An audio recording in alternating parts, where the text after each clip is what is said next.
Hi everybody, you are watching Yellowhawk Customs Outdoors, and here at Yellowhawk Customs Outdoors we build custom Kydex sheath systems for your knives.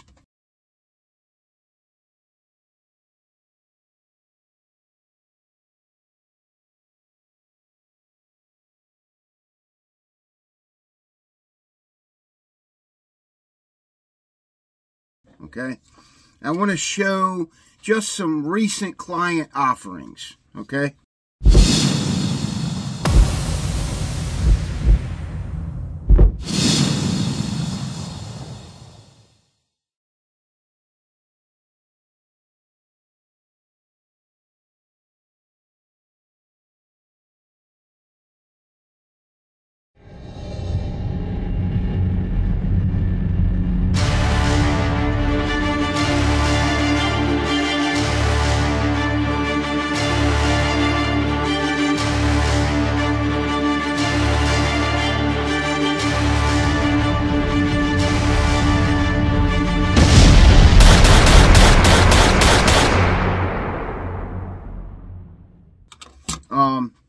I'm going to show this guy first.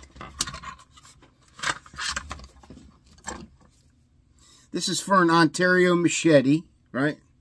There's the machete. It's a big boy.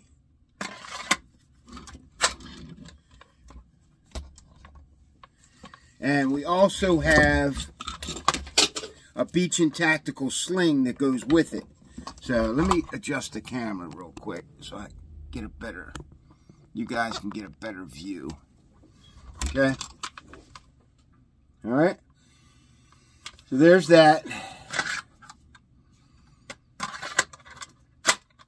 Positive retention.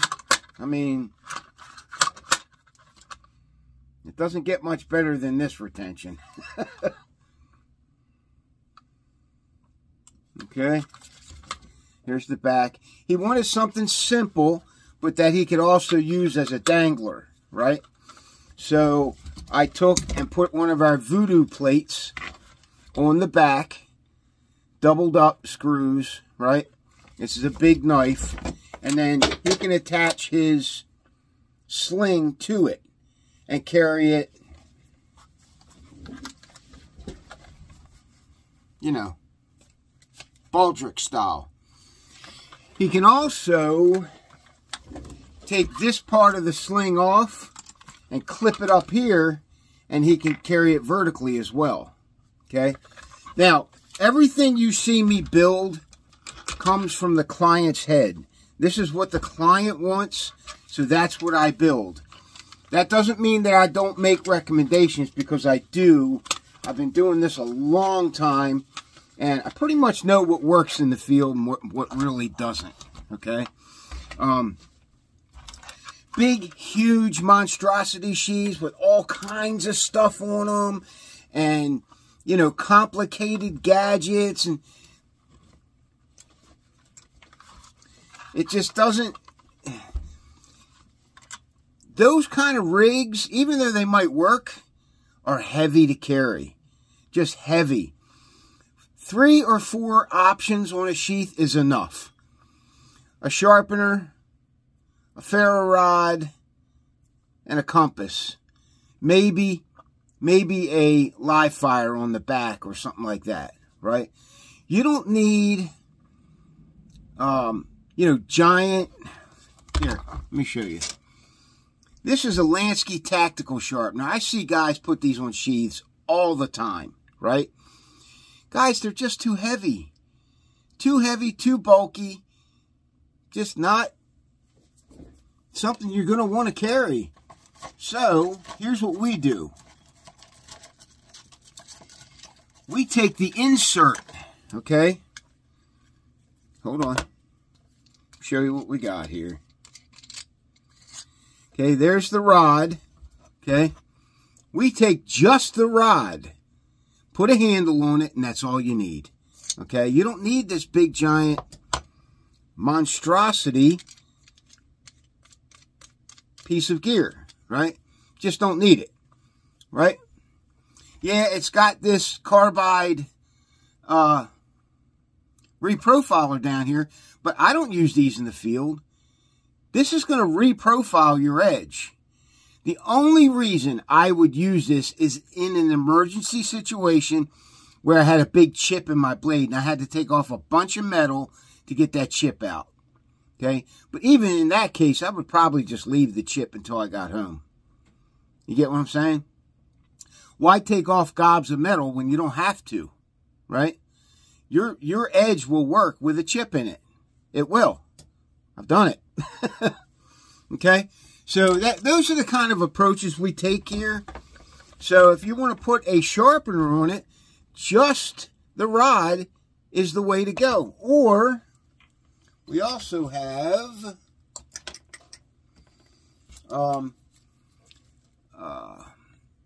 easy lap sharpeners, right? That I can put on that have a hub, and it kind of works that way. These are a lot lighter than those Lansky tactical sharpener. A lot, like a quarter of the weight. All right, and much smaller. All right, so let's talk about sharpeners, right? Like I said, you don't need a huge sharpener on a sheath. I know, you see once in a while, you see guys, there are a couple of makers out there who will put huge sharpeners on a sheath, and you just don't need them. They're too heavy. I don't want to carry them in the field. So I have made it my mission over the past 10 years to make these options functional but lightweight in the field. Okay? Something high quality that's functional but still doesn't weigh a bunch, and it's not bulky. Okay? So let me show you some sharpeners. Okay? Now this is the biggest sharpener I'll put on a sheath. Okay? Now this is a fold out DMT, and I would only put this on if you wanted it. Okay, some guys got to have this handle, right? I get it. This is a fine fold-out sharpener. And what I do is I'll make a minimal holder for it that this thing snaps into, okay? And you have basically a home sharpener for the field, all right? So there's just one sharpener, right? Here's another one. This small plate right here is an 800 grit diamond stone, basically. It weighs nothing. I can put this in a holder, or I can make it flip out of the sheath, right? I can put it on the back. This thing flips out. You sharpen your knife, right? And then flip it back, right? I can do that. Okay, this only has one side, okay? Which is fine, 800 grit. So not too coarse, right? Here's another one, okay? Now, I have personally tested all these sharpeners, and they work well in the field, okay? Nice and lightweight, but they work well, and they're functional, all right? This one has two different grits, a 600 and an 800, okay? I can put this as a flip out, right? Nice and light, simple, works well. Or I can put it in a dedicated holder that it kind of clicks into, okay? Here's the other one. I showed you this. This is just the rod from a Lansky tactical sharpener. Just the rod part. That's all you need. I put a handle on it, and I slip this in a holder with shock cord retention, and you're off to the races. Here's another one, okay? Like I said, I've personally tested all these sharpeners, and they work well in the field. No gimmicks, no crap, no low-quality stuff, okay? Works well in the field. This one has several different ways to sharpen several different things, right? It's got a fishhook sharpener, it's got a flat edge, it's got a round edge, it's got a serrated attachment here, for serrated blades. Works well. And it doesn't weigh a lot, right? That's why I choose it. It's a nice quality sharpener that doesn't weigh a lot, okay? And these sharpeners get better as you use them. They get finer and finer, and that's what you want in the field. You want to be able to kind of hone your blade after you're done using it. That's why I also recommend ceramics, okay? We could do a lot of different things here for you guys, but you have to know what we do, right? So if there's something you want on your sheath, just say, hey, can you do this, Doug? And then I'll say, hey, how about this? How about this sharpener? You know, if you say to me, hey, can you put a Lansky tactical sharpener on my sheath? Yeah, I can. I can, but they're too heavy. They're too bulky, right? How about this? Or how about just the rod part? Because that's all you need. Get it? So I do a lot of testing, and I've done a lot of testing over the years. That's why I offer the options that I do, because they work well. Flashlights. Okay, for a smaller sheath, Phoenix EO2R. Great flashlight. Okay, I can't say enough about it. I use it all the time in the field. E12 version 2 for a bigger sheath. Okay, now these are just the right size to put on different sheaths, right? You don't need a huge light on a sheath. You just don't need it. Okay, if you want me to do it, I will, but that's a lot of bulk and weight that you just don't need. Okay, just my opinion. You know, I served in special ops for quite a few years, and I've been a, you know, adventure outdoorsman all my life. So, you know, I kind of have some experience in the field with this stuff, right? Plus, all the testing we do is just, I mean, we're testing the pivot plate out right now. We're testing these pivot plates out, you know, and they're doing good. They're doing good. All right, so there's that.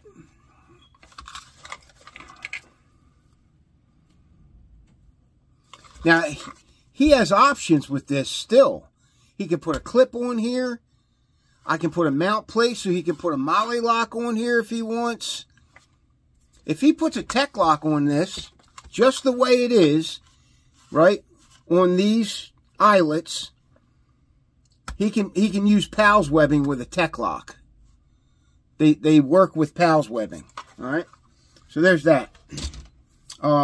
And then these three guys here are for the same client. He likes basic stuff, right? That he can put his own clips on. Okay? So that's what I gave him. This is a Cold Steel SRK.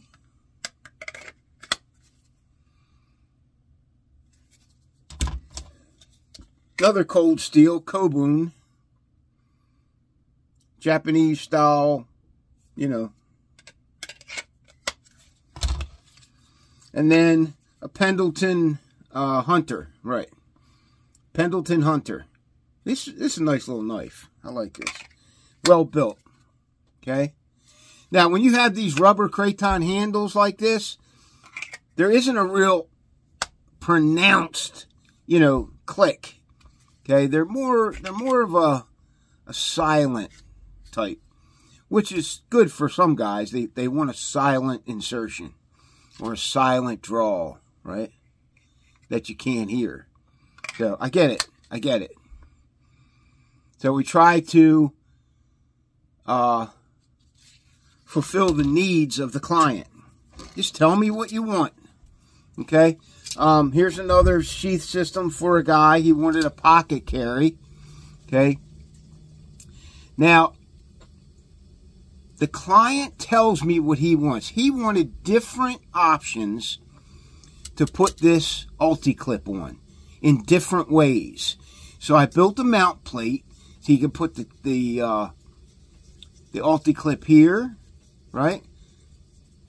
He could put it here in several different positions. This thing will move up and down according to this like ladder lock system that I have here of holes. Okay, all you have to do is take it off, put it on the holes you want, and you're done. Okay, this is a pocket carry sheath. So basically, you slip it in your pocket, that goes over the edge of your pocket, and the handle sticks out a little bit. Okay, the further up this goes, the more the handle sticks down into the pocket. Okay? He can also take this off and put a belt clip on here. So if he wants a Tech Lock belt clip or a Combat Lock belt clip, if I got one anywhere. I don't have one here. Let me go get one.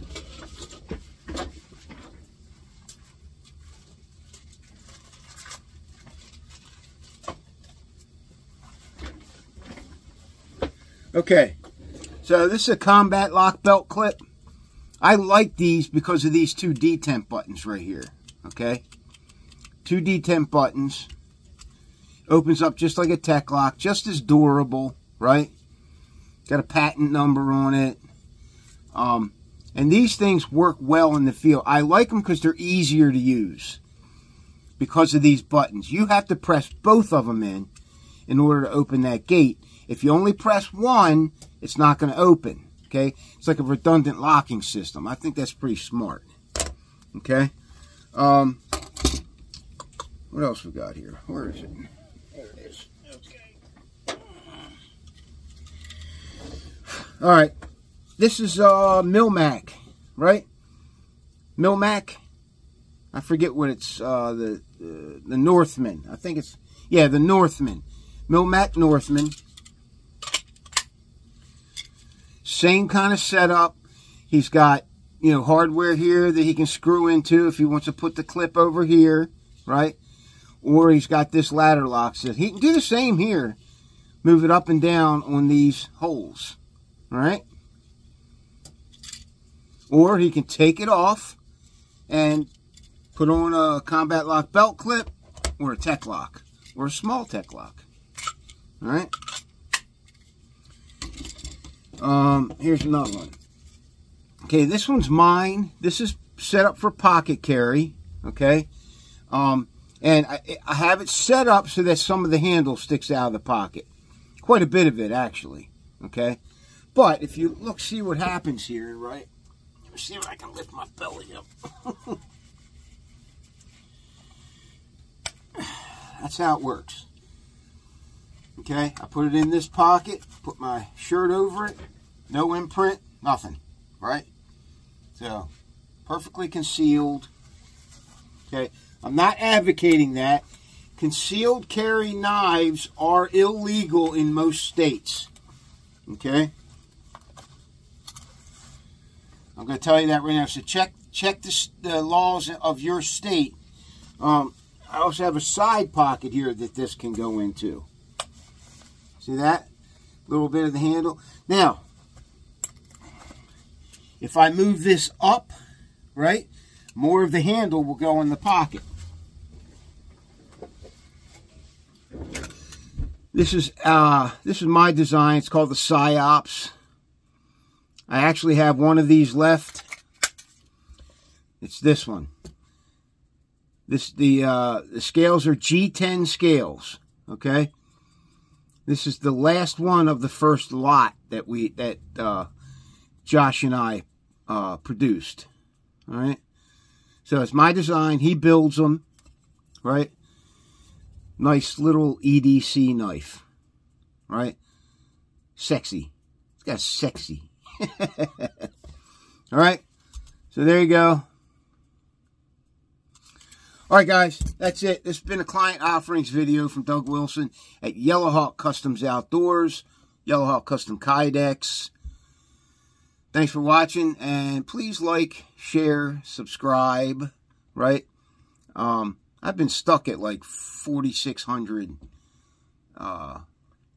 subscribers. Doesn't cost anything to subscribe. Just hit the subscribe icon on every video. It's down here in the right-hand corner.